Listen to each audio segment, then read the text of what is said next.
Summary book Shoe Dog, a memoir by the creator of Nike by Phil Knight. Shoe Dog is a candid and compelling memoir by Phil Knight, the co-founder and former CEO of Nike, one of the world's most iconic brands.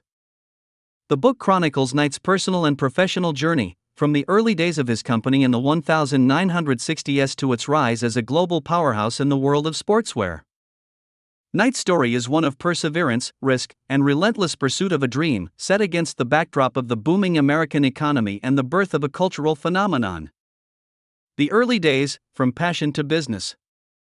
The story begins in 1962, when Phil Knight, then a young, restless business student at Stanford, decided to travel the world.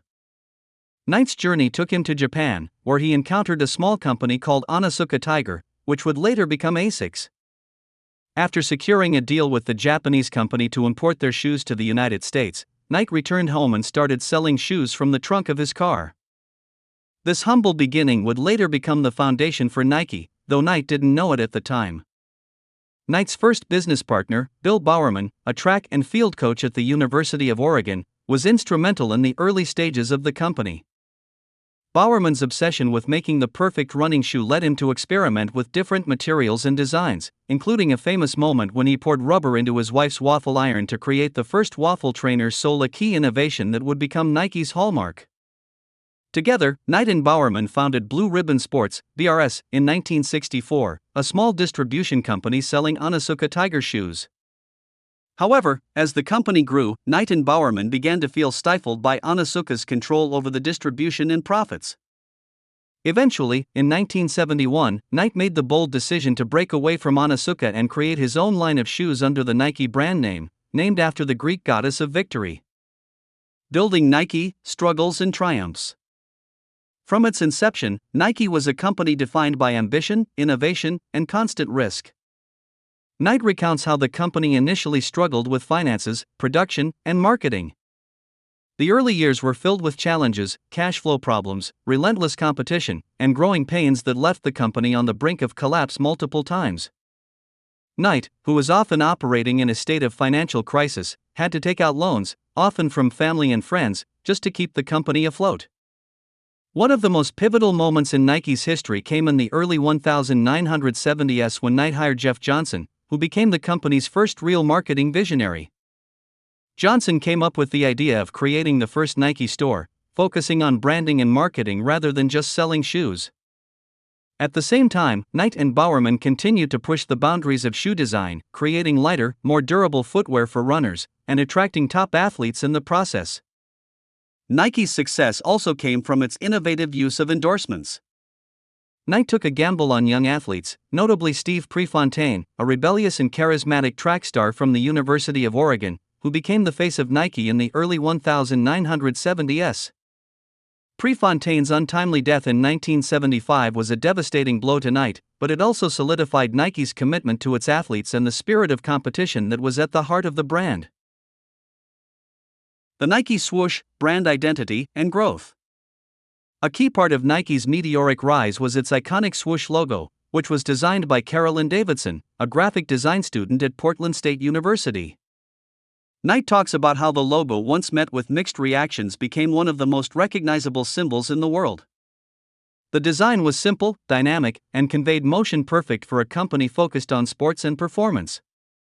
The book also details the significance of Nike's iconic tagline, "Just Do It," which was coined in the late 1980s and has since become synonymous with the brand's identity.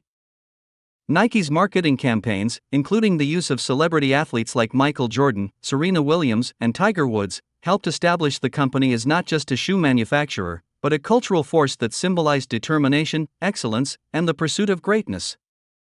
Challenges and controversies. While Knight's entrepreneurial journey is inspiring, it's also filled with moments of doubt, failure, and controversy. Knight reflects on the pressures of being a leader, the constant struggle for control within the company, and the emotional toll of trying to balance his personal life with the demands of building a global empire. The company faced a range of challenges, including labor practices in its overseas factories, legal battles, and criticism of its aggressive marketing tactics.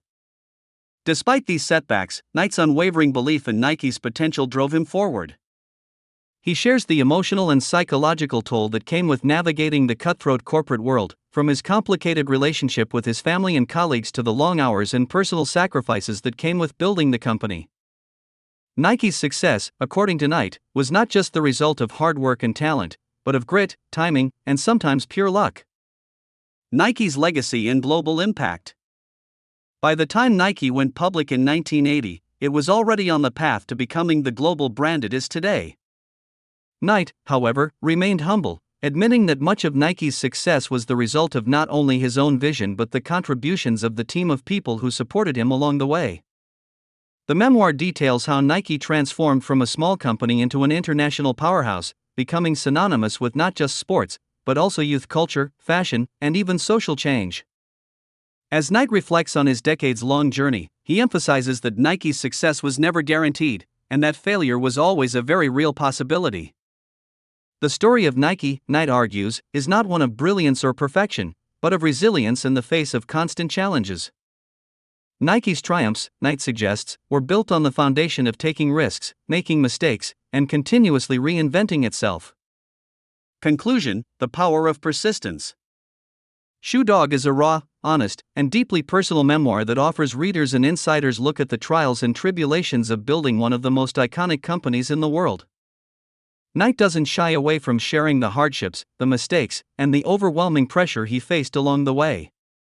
But he also paints a portrait of a company that was built on the ideals of persistence, creativity, and the drive to make something extraordinary. In the end, Shoe Dog is more than just a corporate history, it is a story of an individual's pursuit of a dream, and the many twists and turns that define the journey toward success. Knight's memoir is an inspiring reminder that the road to greatness is rarely straight, but with passion, vision, and tenacity, even the greatest of obstacles can be overcome.